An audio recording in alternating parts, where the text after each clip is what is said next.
Good morning, class 10th. Welcome in the next segment of recorded video class. Today I am going to teach the numerical problem of concave lens. लेकिन concave lens के numerical problem को solve करने से पहले एक बार मैं वापस revise कर देना चाहता हूँ concave lens के साइन कन्वेंशन को। तो चलिए आते हैं, सबसे पहले हम लोग concave lens के साइन कन्वेंशन को समझते हैं। ये मैंने एक कॉन्केव लेंस बनाया। सबसे पहली बात तो ये जो कॉन्केव लेंस है इसमें दो फोकस होगा। एक फोकस हमारा इधर होगा और दूसरा फोकस इधर होगा। क्वेश्चन ये उठता है कि कौन सा फोकस इसका मेन फोकस है। तो मैंने बताया है कि एक रे को आप प्रिंसिपल एक्सिस के पैरेलल भेजिए। आफ्टर कन्वर्जिंग या डाइवर्जिंग, वो जिस पर मैं मीट करे या एपियर टू मीट हो। जैसे इसमें एपियर टू मीट होगा क्योंकि यहाँ पे डाइवर्जिंग ऑफ रे होगा, तो ये हमारा मेन फोकस होगा। This one is main focus. अब ऑब्जेक्ट को तो हम लोग इधर ही रखेंगे, तो इधर वाला जो साइड है वो नेगेटिव होगा और दूसरी ओर का साइड जो है वो पॉजिटिव होगा। मेन फोकस नेगेटिव सेक्शन में आ गया। तो अगर मैं कॉन्केव लेंस की बात करूं, कॉन्केव लेंस की अगर मैं बात करता हूं तो इसका फोकल लेंथ हमेशा ही नेगेटिव होगा।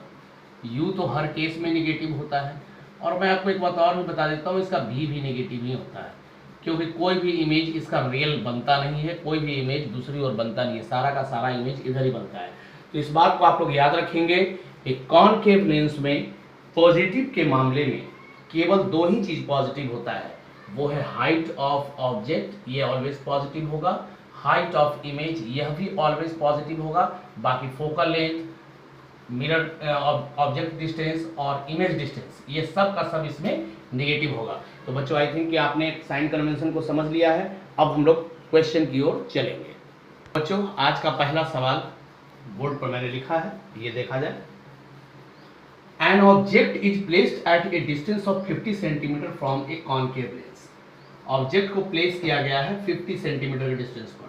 Object distance taking always negative, मतलब u is equal to -50 centimetre of a convex lens of focal length 20 centimetre. अब लेंस है कॉन्केव, तो इसका फोकल लेंथ भी नेगेटिव होगा, मैंने अभी आपको बताया है। तो फोकल लेंथ हो गया -20 सेंटीमीटर। क्वेश्चन है कि find the nature and position of image. Position means image distance, image distance find करना है, उसके बाद इसका नेचर बताना है। तो एक बात याद रखोगे, जब भी कॉन्केव लेंस है इसका नेचर हमेशा से वैसा ही होगा, वर्चुअल एंड इरेक्ट। ये तो इसका नेचर है हमेशा से ही। लेकिन फिर भी हम लोग चलते हैं और देखते हैं, यहाँ अगर हम लोग लेंस फार्मूला लगाते हैं तब क्या होगा। लेंस फॉर्मूला है 1/v -1/u is equal to 1/f। मतलब 1/v is equal to 1/u plus 1/f। 1/v is equal to -1/50 -1/20। 1/v is equal to minus common कर लिया जाए 1/50 प्लस 1/20। अब एलसीएम ले लेंगे। एलसीएम इसका हो जाएगा 100, 2 + 5। 1/v -7/100, so value of v -100/7। चलिए 7 से इसको आप डिवाइड कर सकते हो, तो आ जाएगा -14.20, तो 60 लगभग इतना। इसको मैं अप्रॉक्स वैल्यू लिख देता हूँ, आप लोगों को समझने में कोई दिक्कत ना हो, यहाँ भी छोड़ सकते हो। तो इस तरीके से आपका ये पहला सवाल क्लियर हुआ, आपको समझ में भी आ गया होगा। अब हम लोग अगले क्वेश्चन की ओर बढ़ेंगे। तो आते हैं अब हम लोग क्वेश्चन नंबर 2 की ओर। क्वेश्चन नंबर 2 है, an object 50 centimetre from the lens produce a virtual image at a distance of 10 cm in front of a lens. Calculate the focal length of the lens. देखो बच्चों, सबसे पहली बात तो ये है कि इमेज जो बन रहा है वो वर्चुअल है, इरेक्ट है। तो वर्चुअल और इरेक्ट इमेज जो है वो कनकेव लेंस में भी बन सकता है और कन्वेक्स लेंस में भी बन सकता है। तो ये कैसे डिसाइड होगा कि ये जो लेंस है वो कन्वेक्स है या कनकेव है? तो इसको डिसाइड करना बहुत सिंपल है। आप जो डेटा दिया हुआ है उस डेटा के हिसाब से चलो और फोकल लेंथ निकालने का प्रयास करो। अगर फोकल लेंथ पॉजिटिव में आ गया तो आपको समझ लेना है कि ये जो लेंस है वो कैसा है, कॉन्वेक्स है। और अगर फोकल लेंथ नेगेटिव आ जाए तो आपको ये समझ लेना है कि जो लेंस है वो आपका कनकेव लेंस है। तो फिलहाल हम लोग डेटा के हिसाब से ही वर्क करते हैं। आते हैं, an object 50 centimetre from the lens produces, मतलब ऑब्जेक्ट का जो डिस्टेंस है वो 50 है। Object distance taking negative always u minus 50 centimeter produces a virtual image at a distance of 10 centimeter। अब वर्चुअल इमेज है in front of the lens, मतलब जिस ओर मैंने ऑब्जेक्ट को रखा है आपका इमेज भी उसी ओर बन रहा है। इससे एक बात बिल्कुल ही स्पष्ट हो गया कि जो भी का वैल्यू हम लोग सेलेक्ट करेंगे वह भी नेगेटिव ही सेलेक्ट करेंगे। We have to find the focal length of the lens. तो अगेन हम लोग चलते हैं बाय मिरर लेंस फॉर्मूला लगा देते हैं। लेंस फॉर्मूला से अगर हम लोग चलेंगे तो ये होगा 1/v minus 1/u is equal to 1/f minus 1/-10 minus 1/-50 is equal to 1/f। तो इससे हमारा रिजल्ट आएगा 1/f is equal to 1/50 minus 1/10। बच्चों ये तो आपको समझ में आ गया होगा, नेगेटिव नेगेटिव पॉजिटिव हो गया, यानी 1/50 जो है वो पॉजिटिव में आ गया और माइनस 1/10 हो गया।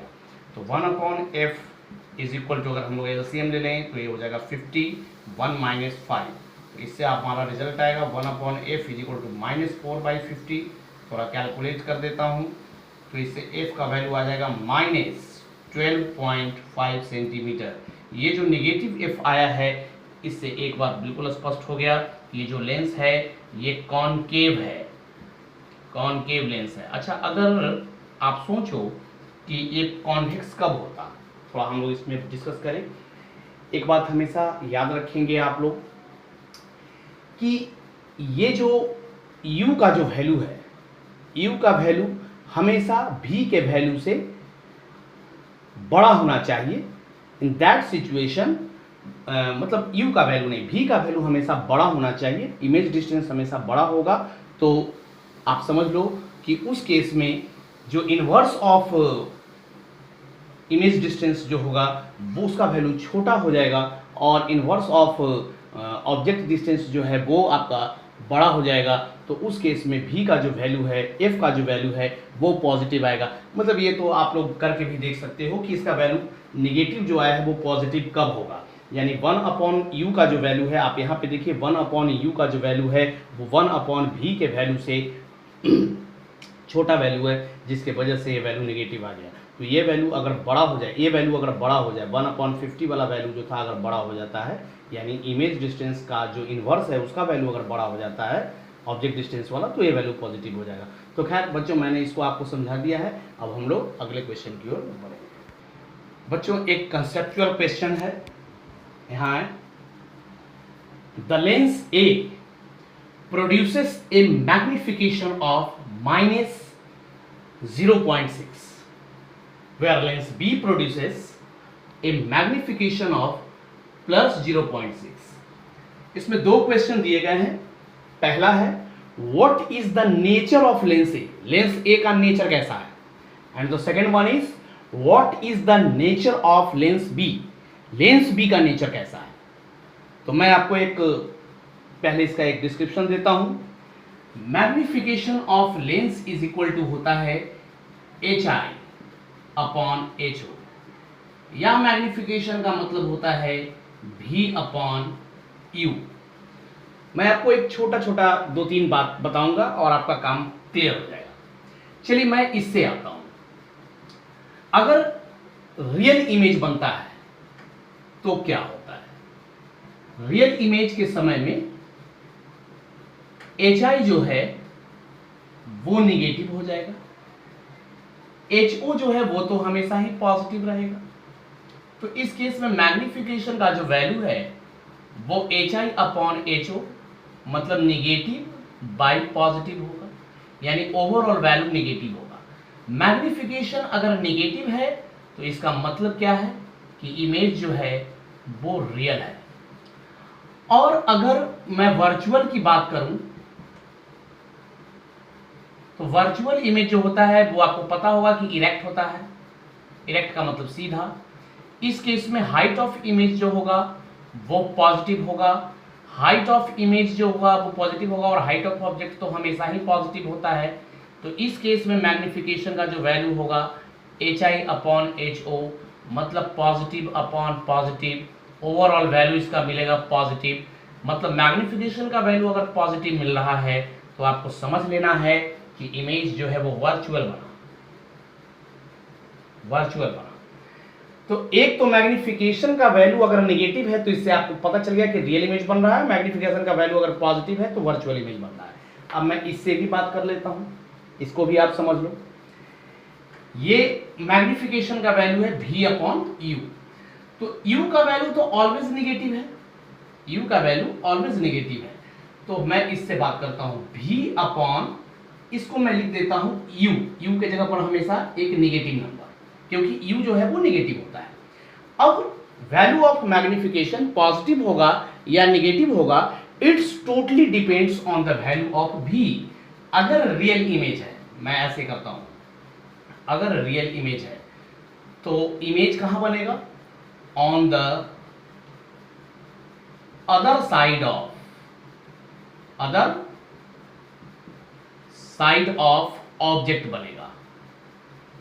On the other side of object बनेगा, यानी जिस ओर ऑब्जेक्ट है उसके दूसरी ओर। मतलब रियल इमेज के केस में भी जो है वो पॉजिटिव होगा।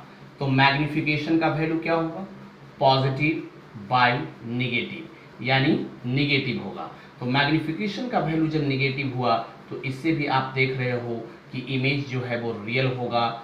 और अगर वर्चुअल के केस में चला जाता है तो इमेज कहां बनेगा? On the same side of object बनेगा। तो ऑब्जेक्ट के साइड में अगर इमेज बनता है तो V का वैल्यू नेगेटिव होगा। तो इस केस में मैग्निफिकेशन का वैल्यू ऊपर में भी नेगेटिव हो गया V का वैल्यू, और नीचे तो ऑलवेज नेगेटिव है। नेगेटिव और नेगेटिव वैल्यू कट करके इसका वैल्यू पॉजिटिव हो जाएगा। मतलब मैग्निफिकेशन अगर पॉजिटिव है तो आपको समझ लेना है कि इमेज जो है वो वर्चुअल है। तो अब क्वेश्चन में हम लोग आते हैं। मैंने इसका पूरा थ्योरी एक बार फिर से बता दिया है बच्चों। अब देखिए आप लोग, the lens A produces a magnification of -0.6। Magnification negative है, इसका मतलब है कि इमेज रियल बन रहा है। तो जब इमेज रियल बन रहा है तो मैंने आपको बताया है कि रियल इमेज हमेशा कॉन्वेक्स लेंस में ही बनता है। क्यों बनता है कॉन्वेक्स में? कनकेव में तो कभी रियल बनता ही नहीं है। कॉन्केव में हमेशा और हमेशा वर्चुअल एंड डायरेक्ट इमेज ही बनते हैं। अब आइए, what is the nature of lens B. लेकिन यहां पर देखिए, लेंस बी जो है वो पॉजिटिव मैग्निफिकेशन प्रोड्यूस कर रहा है। इसका जो मैग्निफिकेशन है नेगेटिव है, मैग्निफिकेशन का वैल्यू नेगेटिव था, इसी वजह से मैंने इसको रियल किया। अब मैग्निफिकेशन का जो वैल्यू है वो पॉजिटिव है, तो पॉजिटिव मैग्निफिकेशन किस में आएगा? वर्चुअल में। तो वर्चुअल इमेज किस में बनता है? तो ये हो गया कॉनकेव लेंस में। लेकिन अब क्वेश्चन ये उठता है बच्चों कि इसमें कन्वेक्स भी तो हो सकता है, क्योंकि एक कंडीशन है जहां पर कि कन्वेक्स में भी वर्चुअल इमेज बनता है। तो उस केस में उसका जो मैग्निफिकेशन होता है वो पॉजिटिव हो जाता है। तो मैं बात कर रहा हूं बिल्कुल एक नॉर्मल वे का, कि जिसमें कि ज़्यादा से ज़्यादा इमेजेस कहाँ पे बनता है। नेचर ऑफ लेंस के विषय में आप देखेंगे कि कनकेव में ही हमेशा वर्चुअल इमेज बनता है। हाँ ठीक है, एक आध अपवाद है कि कन्वेक्स लेंस में एक कंडीशन है जहाँ पर कि मैग्निफिकेशन जो है वो पॉजिटिव बनता है, यानी इमेज वर्चुअल बनता है। लेकिन जब रियल इमेज की बात हो गई पहले वाले लेंस में, तो इसमें कनकेव का स्कोप खत्म हो गया, इसलिए कॉन्वेक्स हुआ और ये कनकेव हुआ। तो मेरे हिसाब से बच्चों आपने इस क्वेश्चन को अच्छे तरीके से समझ लिया होगा, और मैंने ये जो आपको बताया है इसको भी अपने आप दिमाग में रखो। आपका आगे का जो भी न्यूमेरिकल होगा उसमें इसकी आवश्यकता अगर पड़ेगी तो एक कंसेप्ट अगर आपका क्लियर रहता है तो न्यूमेरिकल बनाने में आपको किसी तरह की समस्या नहीं होगी। बच्चों अब हम लोग मैग्निफिकेशन के एक पार्ट की ओर और चलते हैं और देखते हैं अगला क्वेश्चन। नेक्स्ट क्वेश्चन है the magnification produced by A spherical lens is plus 0.75। What is the nature of image and the nature of lenses? सबसे पहले हम लोग नेचर ऑफ इमेज की बात करते हैं। नेचर ऑफ इमेज, देखिए इसका जो मैग्निफिकेशन है ये कैसा है, पॉजिटिव। पॉजिटिव मैग्निफिकेशन है, इसका क्या मतलब हुआ, इमेज वर्चुअल हुआ एंड इरेक्ट हुआ। ये तो आपको मैंने पिछले क्वेश्चन में ही समझा दिया था। अब बात करते हैं नेचर ऑफ लेंस का। नेचर ऑफ लेंस, मैं दोनों ही लेंस के बारे में बात करता हूं, कॉन्वेक्स और कॉनकेव। वर्चुअल इमेज चूंकि दोनों में ही बनता है, वर्चुअल और इरेक्ट इमेज कॉन्वेक्स में भी बन जाता है और कनकेव में तो खैर सारा का सारा इमेज ही आपका वर्चुअल एंड इरेक्ट होता है। लेकिन दोनों के वर्चुअल और इरेक्ट इमेज में एक बहुत बड़ा अंतर है, याद रखेंगे बच्चों। कॉन्वेक्स में जो वर्चुअल एंड इरेक्ट इमेज बनता है इसका जो साइज होता है ना लार्जर होता है, लार्जर देन ऑब्जेक्ट होता है। अब इमेज का जो साइज है वो लार्जर देन ऑब्जेक्ट है, तो मैग्निफिकेशन का जो वैल्यू होगा वो ऑलवेज 1 से बड़ा होगा। क्यों भाई, क्योंकि आपने पढ़ा है magnification is equal to height of image divided by height of object. तो हाइट ऑफ इमेज मतलब साइज ऑफ इमेज अगर बड़ा हो साइज ऑफ ऑब्जेक्ट से, इन दैट सिचुएशन क्या होगा, मैग्निफिकेशन जो है वो 1 से बड़ा होगा। लेकिन कॉनकेव के केस में इसमें तो हमेशा वर्चुअल इमेज ही बनता है। चलिए, लेकिन एक बहुत बड़ी बात है साइज की बात। हमेशा इसमें जो साइज होता है, size of image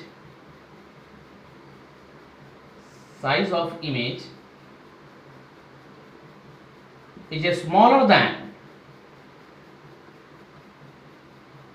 size of object होता है। मतलब हाइट ऑफ इमेज जो होगा वो हमेशा छोटा होगा, किससे, हाइट ऑफ ऑब्जेक्ट से। इन दैट सिचुएशन मैग्निफिकेशन अगर आप निकालोगे HI/HO करोगे तो क्या होगा, मैग्निफिकेशन का वैल्यू हमेशा लेस देन 1 होगा। तो याद रखना बच्चों, जब भी मैग्निफिकेशन का वैल्यू पॉजिटिव हो, if magnification is positive then image is virtual and erect, but value of magnification is greater than 1, then it is convex, and value of magnification is less than 1, then it is concave. अब आप लोग सक्षम हैं ये बताने में कि ये जो मैग्निफिकेशन है 0.75 पॉजिटिव है, तब तो वर्चुअल एंड डायरेक्ट इमेज मैंने नेचर में लिख दिया। लेकिन ये जो वैल्यू है लेस देन 1 है और लेस देन वैल्यू 1 हुआ तो इमेज कैसा हो गया, ये नेचर ऑफ लेंस कैसा हो गया, तो नेचर ऑफ लेंस इसका कॉनकेव हो गया। आई होप कि अब आपको इसका पूरा कॉन्सेप्ट क्लियर हो गया होगा बच्चों। अब हम लोग अगले एक क्वेश्चन में चलेंगे, लेकिन हमें नहीं लगता कि अब कोई इस तरह का प्रॉब्लम बताने का ज़रूरत है। तो बच्चों, अब आप लोग के बुक में जो भी प्रॉब्लम्स है उसको आप लोग बनाइए, और मेरा उम्मीद है कि आप लोग उन सारे प्रॉब्लम्स को सॉल्व कर देंगे। और अगर मान लीजिए इन केस अगर कोई प्रॉब्लम अगर सॉल्व नहीं होता है तो आप हमारे पर्सनल नंबर पर संपर्क भी कर सकते हैं, आप हमें व्हाट्सअप कर सकते हैं और उस सवाल का जवाब हमसे ले सकते हैं। अगले वीडियो में हम लोग अगले चैप्टर की ओर चलेंगे। तब तक के लिए धन्यवाद।